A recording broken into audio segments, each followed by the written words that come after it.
सभी सनातन धर्मावलंबी महानुभावों को आगामी फाल्गुन मास के कृष्ण पक्ष की चतुर्दशी तिथि अर्थात महाशिवरात्रि व्रत को जो आयोज्यमान है उसकी भूरी भूरी शुभकामनाएं, अग्रिम शुभकामनाएं। और ये प्रार्थना भी है, ये निवेदन भी है कि हम सनातन धर्मावलंबी हैं तो प्रत्येक सनातन धर्मावलंबी को, वो चाहे वैष्णव हो, चाहे शाक्त हो, चाहे गणपति उपासक हो, चाहे सूर्योपासक हो, और भगवान शिव के उपासक जो शैव हैं उनके लिए तो खैर कोई बात ही नहीं है।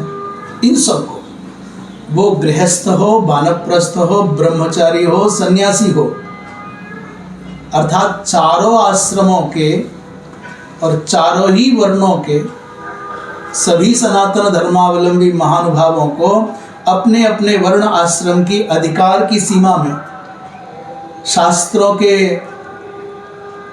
अनुदेश के अनुसार सभी को शिवरात्रि व्रत यथाशक्ति करना ही चाहिए।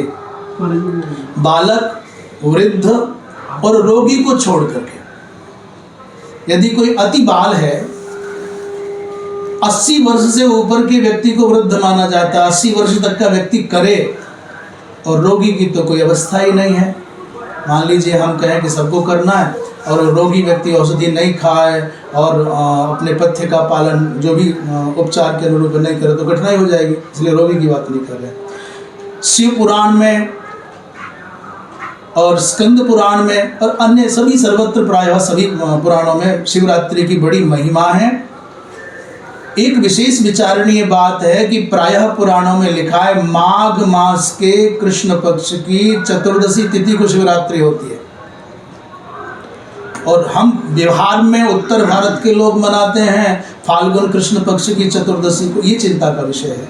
तो माघ कृष्ण पक्ष की चतुर्दशी है कि फाल्गुन कृष्ण पक्ष की चतुर्दशी है, ये चिंता का विषय है। उसका समाधान शास्त्रों में इस रूप में होता है कि 2 प्रकार के मास होते हैं, एक अमांत मास, एक पूर्णिमांत मास।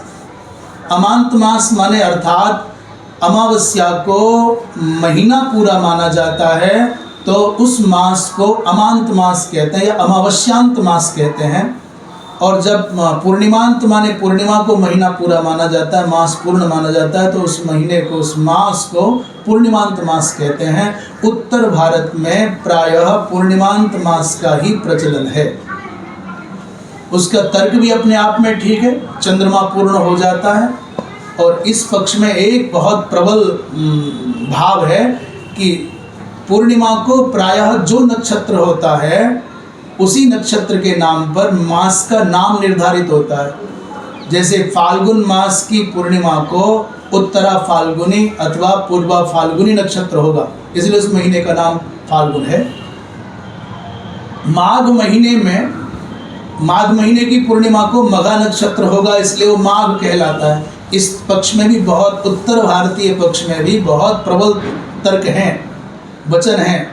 दक्षिण भारत में प्रायः महीना अमावस्यांत माना जाता है, वो अमावस्या को मास पूर्ण मानते हैं। उसमें तर्क क्या, हम उत्तर भारत के लोग भी अग्निवास आदि देखते हैं या तिथियों की गणना करते हैं, तो पूर्णिमा की काउंटिंग करते समय, पूर्णिमा की गणना करते समय 15 गिना जाता है, और अमावस्या की गणना करते हैं तो अमावस्या की संख्या 30 मानी जाती है।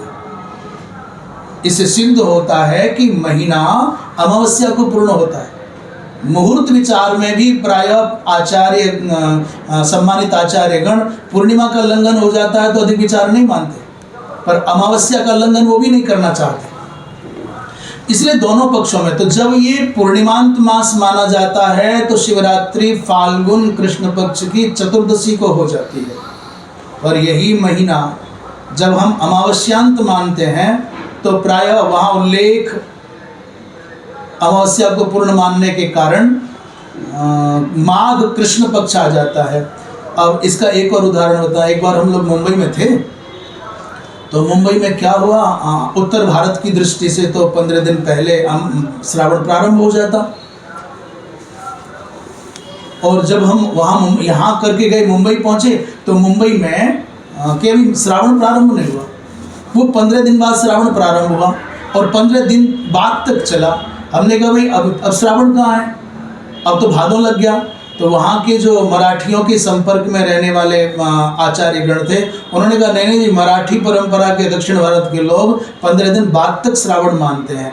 इसका तात्पर्य जो भाद्रपद मास का कृष्ण पक्ष, माने भाद्रपद मास का कृष्ण पक्ष है, वो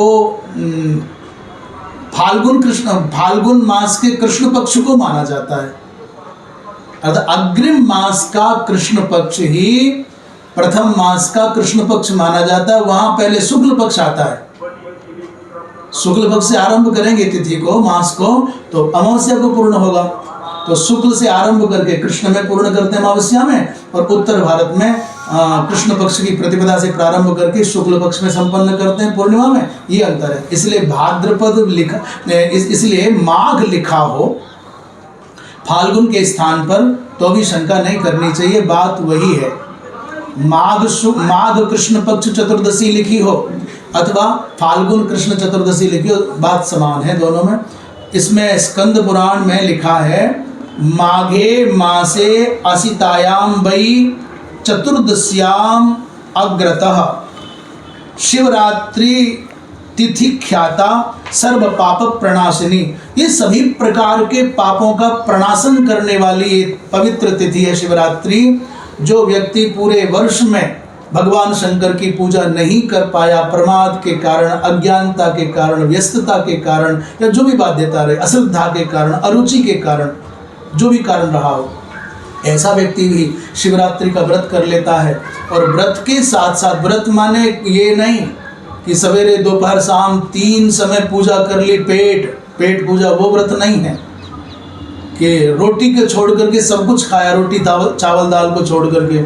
आजकल तो ये सब जान गए हैं ना क्या क्या बन सकता है। इतने तो अन्न के व्यंजन भी नहीं बनते जितने फलाहारी व्यंजन बनने लग गए आजकल। इसलिए वो फलाहार नहीं, यदि कर सकते हो, सामर्थ्य है, श्रद्धा है, भाव है, तो निर्जला कीजिएगा। कृपया शिवरात्रि करना है तो निर्जला करें, और निर्जला ही मात्र नहीं करना है, रात्रि को जागरण भी करना है। और केवल जागरण ही नहीं करना है, चारों प्रहर की भगवान शंकर की पूजा भी करनी है। हाँ, मध्य मध्य में पूजा के मध्य मध्य में विश्राम काल में भजन, संकीर्तन, नृत्य, गान इत्यादि का प्रयोग भी करने की अनुमति शास्त्र देता है।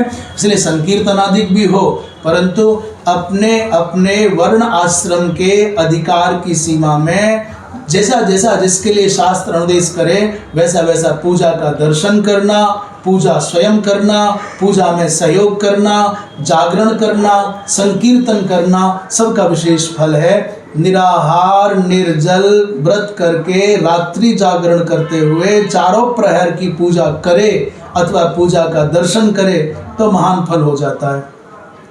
कहते हैं भाई, उपोष्या सा तिथि श्रेष्ठा। ये उपोष्या माने इसका व्रत करना चाहिए। ये केदार खंड, स्कंद पुराण के माहेश्वर खंड का प्रथम ही केदार खंड है, उसमें उल्लेख आता है। और दूसरा शिव पुराण का कोटि रुद्र संहिता का उल्लेख है, उसमें भी वचन आता है। तीसरा ये जो स्कंद पुराण का ब्रह्म खंड है, उसमें ब्रह्मोत्तर खंड में ये विवरण आता है। कहते हैं, माघे कृष्ण चतुर्दश्याम उपवासोति दुर्लभः। माघ कृष्ण जब हम कहें तो फाल्गुन कृष्ण लगाएं। फाल्गुन कृष्ण पक्ष की चतुर्दशी को व्रत करना संसार में सबसे दुष्कर है, सबसे दुर्लभ है। और तत्रापि दुर्लभम मन्ये, कहते हैं उससे भी अधिक दुर्लभ है रात्रौ जागरणम निर्णाम।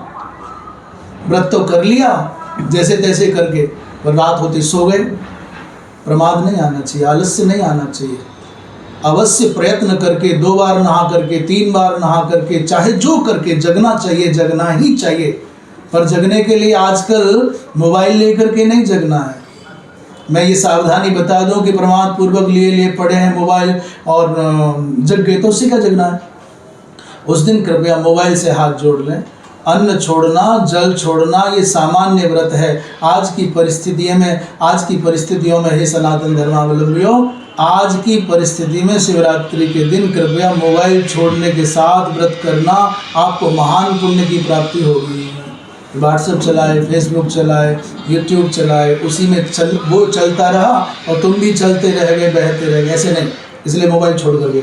और तत्रापि दुर्लभम मन्ये किम, बोले शिवलिंगस्य पूजनम, शिवलिंगस्य दर्शनम। जागरण करने के बाद पहला तो व्रत करना बहुत दुर्लभ, दूसरा जागरण होना बहुत दुर्लभ, तीसरा भगवान शंकर के दर्शन करना बहुत दुर्लभ, और दर्शन के बाद चौथी बात कहते हैं सुदुर्लभतरम मन्ये पूजनम।